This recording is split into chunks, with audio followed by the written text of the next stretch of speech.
STV news, आवाज़ बुलंदियों तक। अध्यक्ष जी आज आजमगढ़ आए हैं। देखिए, मैं आज इनके पारिवारिक कार्यक्रम में शामिल होने आया हूँ और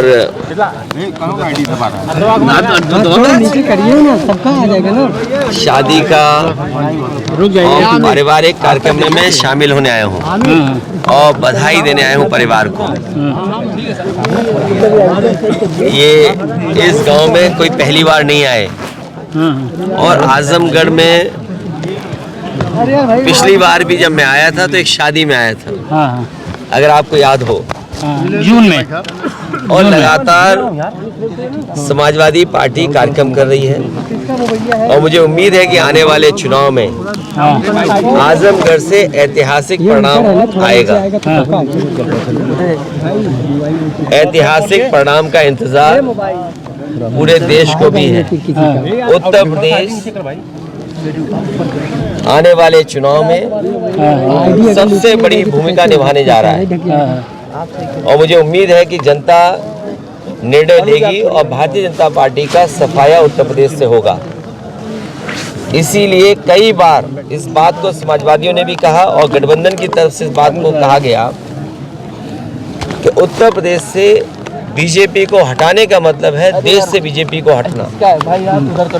80 हराइए, बीजेपी हटाइए, इस नारे पे समाजवादी लोग लगातार काम कर रहे हैं। 80 को हराने के लिए क्या तैयारी है सर? पीडीए ही एनडीए का मुकाबला करेगा। पीडीए ही मुकाबला करेगा एनडीए का।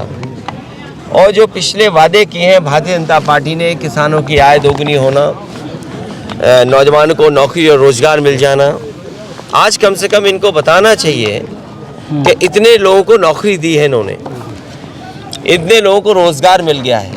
और आप में से बहुत सारे साथी होंगे,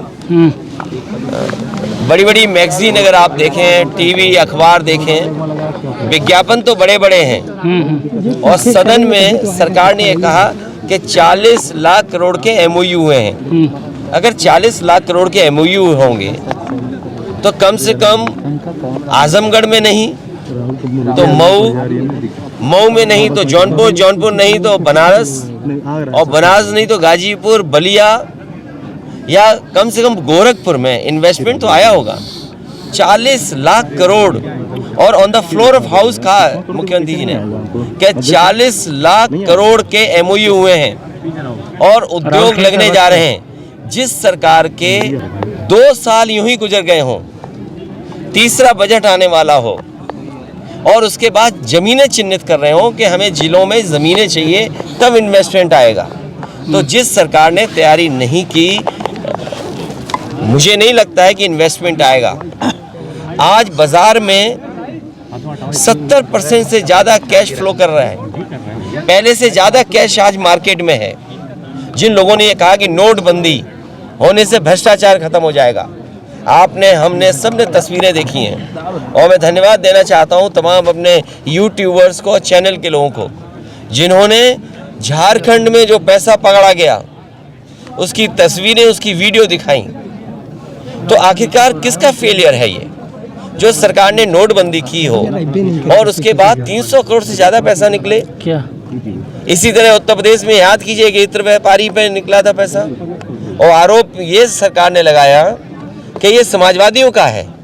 मैं तो बड़ी जिम्मेदारी के साथ आपसे कह रहा हूं कि चुनाव आने वाला है, ये बीजेपी वालों ने जो आरोप लगाए थे, कम से कम उस इत्र व्यापारी से समाजवादियों की मदद तो कराओ।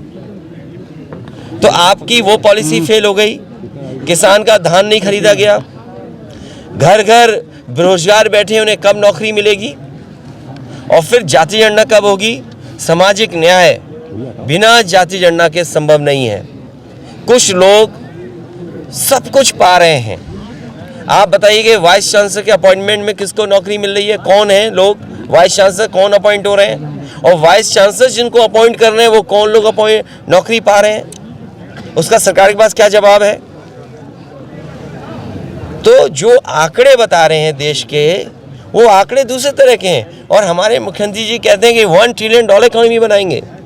अंग्रेजी में तो इसलिए बोलते हैं कि आपको समझ में नहीं आए।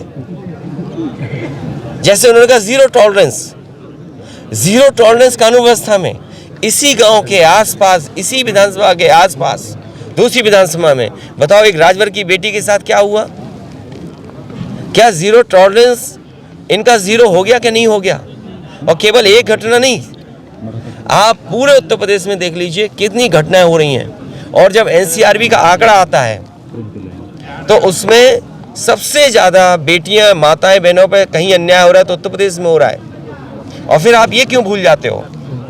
अभी शहीद हुए हैं लोग, हमारे फौजी शहीद हुए, और जब शहीदों का शरीर आया, पार्थिव शरीर आया, तो अधिकारियों के निर्देश ये थे कि उस कॉफिन को खोला नहीं जाएगा क्योंकि उसके अंदर कुछ था ही नहीं। और फिर हमारे आपके रक्षा मंत्री कहाँ गए? उन परिवारों के बीच में बैठने गए जिन परिवारों के सदस्यों की जान ले ली। क्या अधिकारियों पे उंगली नहीं खड़ी हुई? प्रश्न नहीं खड़े हुए? जब से इनकी सरकार आई है, सरकार हमें आंकड़े दिखाए, जनता को बताए कि कितने लोगों की जान गई है, शहीद कितने हो गए। वो आंकड़े कहाँ हैं? हर महीने कहीं न कहीं हमें खबरें मिलती हैं, सुनने को मिलता है कि इसकी जान चली गई। और आज अधिकारियों के ऊपर प्रश्न लग गया है कि जिन लोगों की जान गई है वो कौन लोग हैं? निर्दोष थे। और फिर एनसीआरबी का आंकड़ा पलट गया। आप जब से इनकी सरकार आई है 1 लाख किसान आत्महत्या कर चुका है। इन तमाम मुद्दों पर 1 लाख किसान आत्महत्या कर चुका है। तो ये तमाम वो सवाल हैं जो समाजवादी पार्टी लगातार जनता के